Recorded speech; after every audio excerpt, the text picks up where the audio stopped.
want to start off by giving our praises to Yahweh Ba'Shem, Yahweh Shai Ba'Shem, Rock Kadesh. Double honors to the elders and apostles to tell me his truth. Man, I'm gonna call this one, you know, mm, well, talk about tuna. All right, it's always been a debate.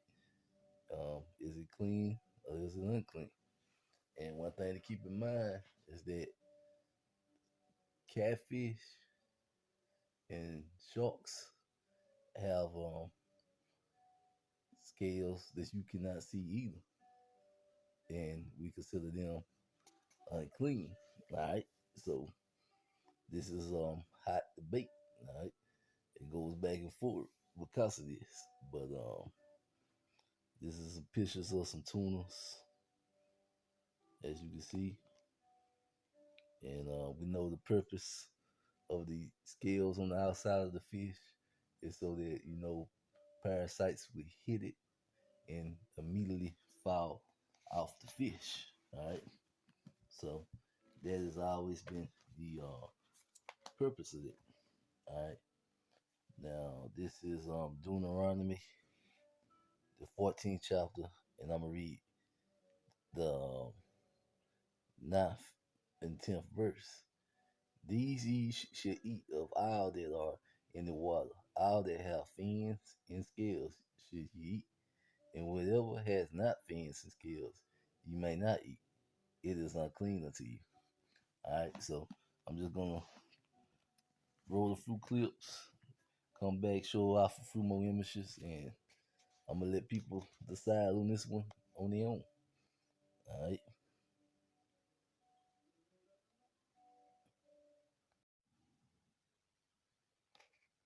Parasitic worms. Rudimentary scaled tuna fish that are primarily scaleless, smooth-bodied skinfish, or half-scaled flatfishes are not protected from parasitic infections throughout the flesh of their bodies.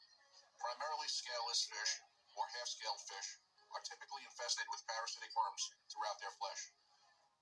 Clean, fully scaled fish, such as salmon, can also become prone to acquiring parasitic worm infections. However, parasitic infections in clean fish are typically restricted to their exposed areas, their gills. Parasites enter and infect the gill slit areas of clean fish, but do not penetrate their scales, infecting their flesh, and generally the parasites do not work their way from the gills into the body and flesh of clean fish. The flesh of clean fish typically remains parasite-free and safe to eat. In recent times, tuna does level of mercury. Now, doctors can test for levels of mercury in your body, but it's pretty unlikely that you're going to be able to test yourself for mercury levels every single day. It's good to just have some guidelines that can generally steer us in the right direction. The EPA recommends a maximum consumption of 0.1 micrograms per kilogram of body weight per day. And using data from the FDA, they've actually compiled a table outlining the average mercury concentration of a range of fish species, not just tuna. And Healthline has used this information and made it pretty easy to figure out with decent confidence how much you should limit yourself to. Now, for me, eating skipjack tuna, using these tables, it looks like I should be consuming no more than 3 cans a week, which really isn't too bad at all. And if you want to check out these tables for yourself Tuna fish. I'm guessing I'm gonna call this the tuna debate. Okay. Now we know that it's telling us that the tuna belongs to the same family as the mackerel family, which is we know is pretty much a family that most people would consider an unclean family. When you debated chicken and turkey, it's pretty easy to debug them because chickens and turkeys both belong to a clean family of birds. Okay, so we don't get that with the tuna, but just look further, all right, and we'll let people decide. All right, now tuna, for example, have very few scales, yet are nevertheless considered to be kosher fish. So it's letting us know that tunas don't have many scales, but it's still considered a kosher fish. All right, so this is why the debate ranges back and forth, and different people got different feels for what this belief because of how tuna is made. Is tuna clean or is tuna unclean? Alright, now what fish has okay, this is go to the top of this article. Alright. Does tuna have scales and fins? Alright. So we know tuna got fins. Ain't nobody debating it. The debate is over the scales. The myth that tuna does not have scales is a big one. Many think they're eating something else. Alright, so it's a big myth that tuna don't have scales. Let's see what it say. Alright, does tuna have scales? The quick answer to this is a big yes. Alright, so tuna does have scales. Tunas have scales called sucks. They are not like your arms or leg scale types. Alright, so tuna does have scales. They're a different type of scale though. And this is where the debate goes back and forth on. Alright, because tuna doesn't have the scales of most of the clean fish we eat. Alright. Sucks are found on the body of a fish, usually under the dorsal fin, but sometimes on the gills. Alright. These tiny scales are small silver to almost black in color. They are shiny. Alright, so these tiny scales are very small, very hard to see. Alright. And so what the Bible say? Okay, the Bible says of all the living creatures of the water and the sea, in the streams, you might eat fish that have both fins and scales. Alright. So that is what the scriptures say. Alright. Alright, and say, do all fish have scales? And we know the answer is no. Alright, now it said both fins and scales.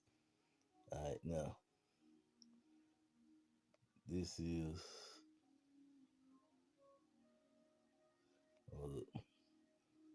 alright, these are pictures of what you would consider a bald-headed man. So you wouldn't consider them to have hair. Alright, and what I want to see if I see one. Some of these men, like the one to the side over here, they have hair on the back, but not over the top of their head, like this one right here. Alright, but they are still considered bald headed. Alright, so these tuna, they have visible scales on the top and on the back. You know, when you look at it, you could probably consider it to not have scales, but it do have a few scales, sprinkled here and there. Alright, so this is why it gets to be such a confusing debate. Alright. And there's scales that you really have to look very hard to see. Alright. And it has very few scales. Alright. So, as you know. And the ones that do have, you have to look very hard to see. Alright. But the fish does have scales. Alright. So now go Leviticus chapter 11, verse 9. Alright. These should you eat of all that are in the waters, whatever has fins and scales in the water, and the sea, and the rivers, then them should you eat. And all that have not fins and scales in the sea, and the river, in the water, that move in the water, or any living thing which is in the water, they should be an abomination unto you. So whatever has fins and scales. Alright, so let's go into this. Go to the Atlanta, and let's look up this word. Alright. Alright, and scales. Alright. And let's see what we get. Strong's H 7193. Kesseth. Kesseth. Alright. Kesseth. By alright. Alright. It's a unusual root meaning to shave off as bark. So it's say kind of like a bark that would be on the tree. Alright. it's the scales of a fish or a water animal. Alright, unusual root meaning. Alright, it's a scales, bark, and that's a coat of mail. Alright, that's composed or covered with joint plates of metal. Alright, so joint plates of metal together. Alright, and we can see that where the word appears, and then in Samuel it appears, and it was talking about armor. Right, Samuel 17:5. He had a helmet of brass upon his head, and he was armed with a coat of metal. Right, and they used that same word, cascades, and the weight of the coat was 5,000 shekels of brass. Right, so it's just letting you know how heavy the coat of armor was. Now, if we go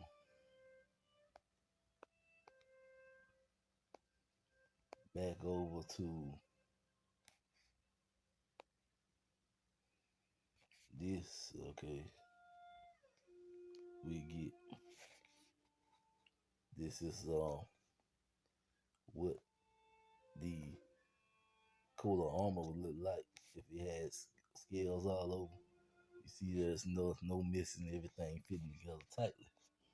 All right, and if you go over to chainmail and look at the images, which is also what he was talking about, it's tightly weaving. All right, everything. You know, you don't want holes in your armor, or else your armor doesn't do you too much good. All right, now go ahead. All right, now let's do tree bark. All right, same thing, tightly woven. All right, so this is what it was getting at to what the scales are supposed to look like. All right, so so getting back to the, let's see, bring up tuna. All right, right. This is what it looks like, and like I say, this is just giving the information and let people decide on their own. All right. See, the tuna scales, the suds are so small you can't see them, and the scales you can see are only a few at the top. All right, so that tells you right there, it's different. And just be think about it. Was our ancestors really out with um microscopes and magnifying glasses looking at the scales on fish? You know, when you glimpse at it, what do you consider it? All right, and I guess that's the only way to go with this. And it's just something else that, you know, a fish that you're supposed to be able to eat, you gotta limit yourself to 3 cans a week. So that's just another thing to think about. All right. So with that, I'm gonna say shalom.